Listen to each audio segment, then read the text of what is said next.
You know,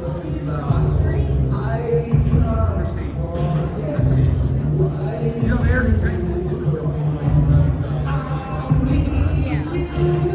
wasn't there that year.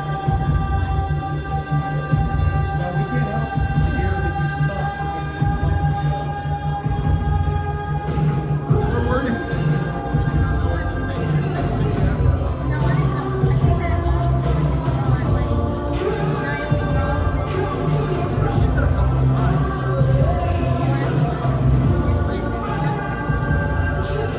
Ladies and gentlemen, boys and girls, please give a big Mad Monster Party 2023 welcome for Alex Winter! How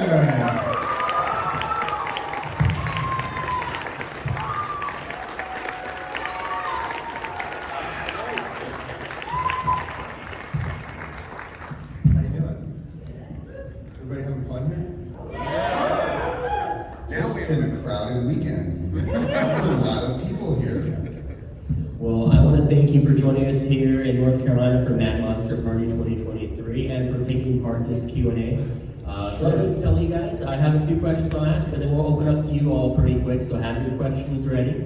But let's go ahead and just jump right on in. Sure. And so I know you started acting in theater when you were young, and you were on and off Broadway. You were in The King and I with your brother. I was, yeah. Can you talk a little bit about acting in theater as a child, and what inspired you to want to become an actor?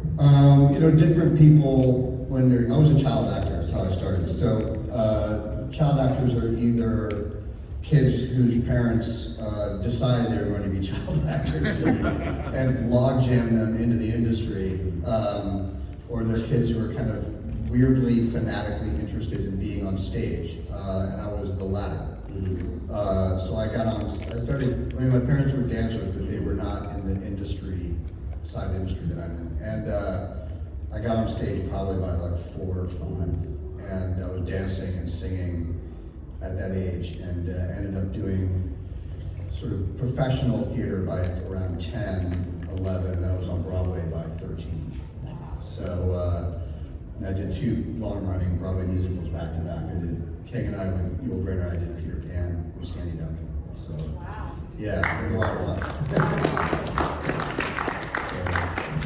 So, back in the mid-'80s, you of course appeared and were cast in The Lost Boys. Yep. Can you talk a little bit about being cast in that and working with director Joel Schumacher? Sure. I was an NYU film student at the time. I'd stopped acting. I had retired from acting at 17, and saved up my money to go to film school. And I'd done a little bit of acting through school to pay the bills. I'd done a part in this movie, Death Wish 3. That was literally like a summer school job between sophomore and junior year. And I went and killed a bunch of people for my summer vacation. Got shot and came home. And then a casting director from Warner Brothers had asked me to meet with Joel. And I didn't know if I wanted, it's not like I didn't want to do it, but it would have been very disruptive to my school. It ended up being disruptive. I ended up dropping out of NYU to do Lost Boys because I got it, and it was a very big film, and I wasn't going to say no. But meeting Joel was amazing, and then Richard Donner was the producer, and meeting both of them was pretty great. Yeah. What was that process like working on that production? I'd been in the business a long time, but I'd never been in a big Hollywood movie, in quotes. And it wasn't a giant budget, it was a pretty healthy budget, but it was a big Warner Brothers movie. Donner was like making every hit at the time. He was doing Lethal Weapon and all of that. He made Superman. I was very aware of who he was, very aware of who Joel was. And so it was a really amazing experience, Every single member of the crew behind the camera were like the best. Like Mike Chapman shot it, he shot Raging Bull, and Bill Welch did production. I mean, everybody was the greatest of their department. And I was a film student, so I literally just followed Mike Chapman around all day long watching him live. I drove him and hated him. I was like, kid, get the hell away, I got a job to do. That is actually how we talked.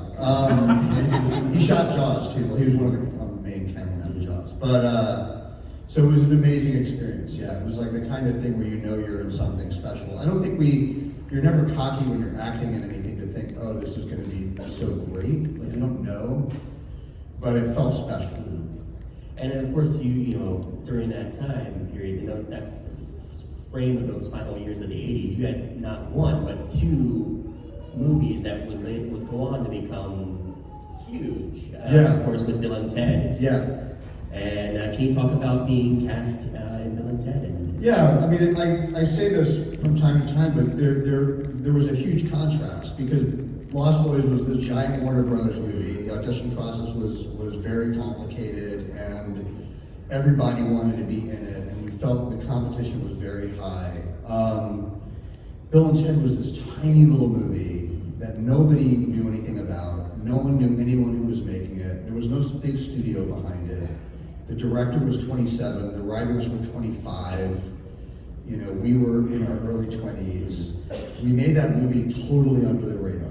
And so there was no expectation whatsoever.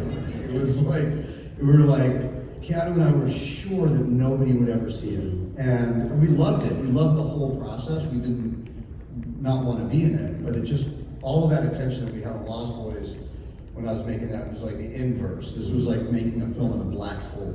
And it did, it got shelved and sat on a shelf for a year, and we were told by the producers that no one was ever going to see it. Mm-hmm. Like, the film's never going to be seen. We're sorry. And it got bought out of like a fire sale by a very small company called Nelson Entertainment. And they believed in it, and they did a test screening, which I was actually at in Burbank.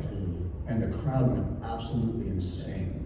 And they were like, we totally have a movie here, and then they put money behind it and put it out. But it was very rocking. How much time was actually spent on the making of that first movie?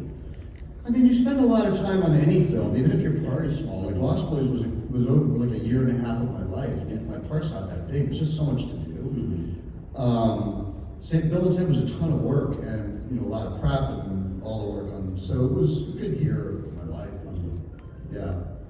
And then, so of course you mentioned the test screening that you saw in the audience one. What was the first kind of screening or showing that you saw with like an actual audience of actual moviegoers?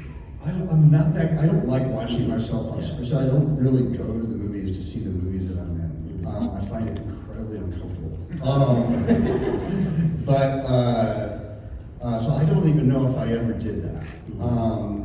I think once Keanu and I were at the theater to try that, and we like got cold feet and like went next door and watched a different movie. That's the only memory I have of trying to watch the film with a live audience. But the test screening we saw was the finished movie, because it was way done by then. And it was really great to watch an audience laugh and have a good time. And then when we did, I was saying this earlier, I vividly remember our premiere at Bogus Journey at The Man's Chinese, which was a similar experience where it was with a big audience. And it was really fun. Direct with Tom Stern was Freaked. Freaked, yeah.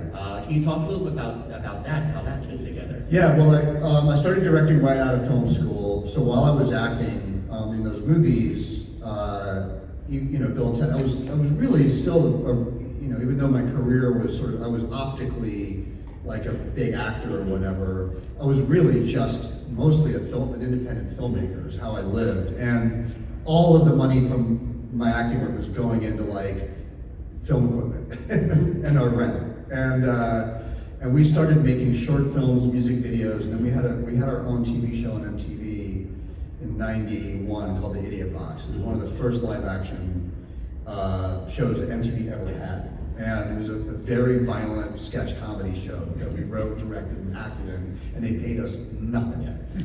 Nothing. And so they came to us after the first season, which did very well for them. They're like, you're contractually obligated to do a second season. We're like, you guys, we literally can't eat and do a second season. Like, it's not possible for our survival. So we took the writers and the actors, and we went and we built a movie around everybody. This is a longer story than we have. It actually started as, we tried to make an Idiot Box movie that Sam Raimi was trying to produce, and nobody wanted to make anthology comedies at that time. So we sort of took all these ideas and blobbed them into one crazy story and sold that, and that became Freaked. So what was that process like as a director? Because you also, of course, appear in it as well, too. Yeah, I do. So you double duty. Under 8 hours of makeup, I do, yeah. What was that like for you? It's called being 25 years old and insane. I mean, I was co-directing with Tom, thank God, Yeah. but it was like, you know, Bill Corso was doing my makeup and I was getting up at 3 in the morning into 5 hours of prosthetics, onto set, shooting all day, at least 2 hours to get out of the makeup, and then rinse repeat for months and months and months and months. So I was sick for a year when that film ended. I was so burnt out. But it was unbelievably fun. And that was really where I learned how to make movies. That was really film school was great, but I really learned how to